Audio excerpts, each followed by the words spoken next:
Kisi-kisi soal nomor 1. Perhatikan gambar pengukuran menggunakan mikrometerskop di bawah ini. Hasil pengukuran pada gambar di atas adalah titik-titik. Untuk mengukur menggunakan mikrometerskop, maka hasil pengukurannya merupakan skala utama ditambahkan skala nonius. Kita akan coba perbesar gambar ini. Pertama, kita harus menentukan berapa nilai pada skala utama. Hasil pengukuran menggunakan skala utama dapat dilihat bahwa nilai yang ditunjukkan adalah 3,50 cm. Kemudian untuk skala nonius menunjukkan angka 20. Sehingga nilai untuk skala noniusnya adalah 20 dikalikan 0,01 cm. Jadinya 0,20 cm. Setelah itu kita tambahkan untuk melihat hasil pengukurannya, yaitu 3,50 ditambah 0,20 cm. Hasil pengukurannya adalah 3,70 cm. Jawabannya yang C. Kisi-kisi soal nomor 2. Hasil pengukuran panjang dan lebar suatu plat persegi panjang masing-masing 15,12 cm dan 4,5 cm. Menurut aturan penulisan angka penting, luas plat tersebut adalah titik-titik. Luas itu sama dengan panjang dikalikan lebar. Sehingga nanti kalau kita menghitung luas, berarti 15,12 kali 4,5 sama dengan 68,04 cm pangkat 2. Di sini kita harus menuliskan jawaban dengan aturan angka penting. Dalam aturan perkalian, dalam angka penting, maka hasilnya adalah angka penting yang paling sedikit.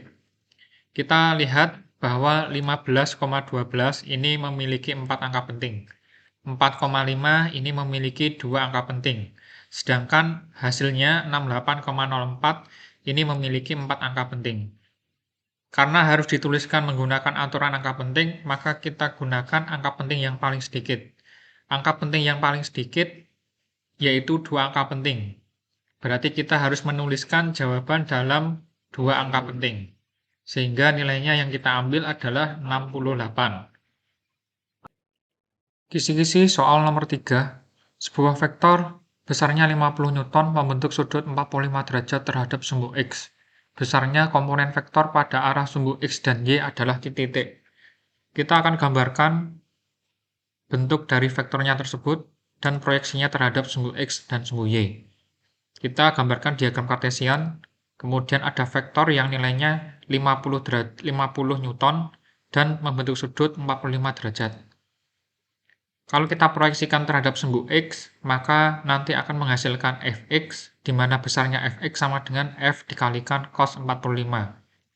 Kalau kita proyeksikan terhadap sumbu Y, nanti akan menghasilkan fy, di mana besarnya fy sama dengan f sin 45.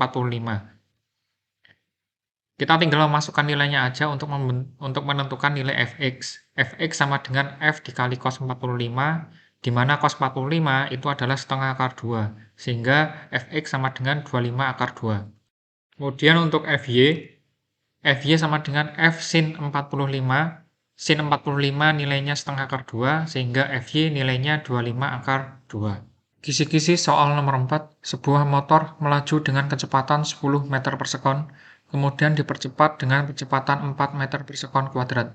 Kelajuan sepeda motor tersebut setelah 8 detik adalah titik-titik. Kita tuliskan dulu yang diketahui dalam soal, yaitu kecepatan awal V0 sama dengan 10 meter per sekon, kecepatan A sama dengan 4 meter per sekon kuadrat, dan waktu T sama dengan 8 sekon.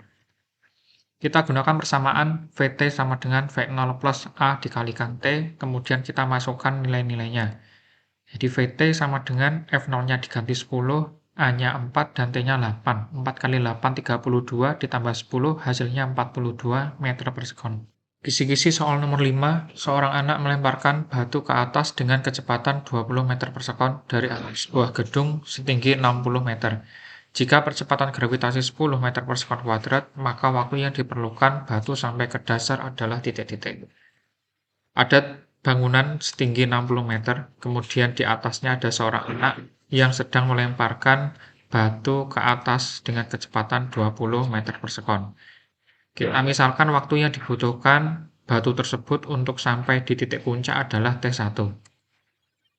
Kemudian waktu yang dibutuhkan batu sampai ke dasar gedung adalah T2.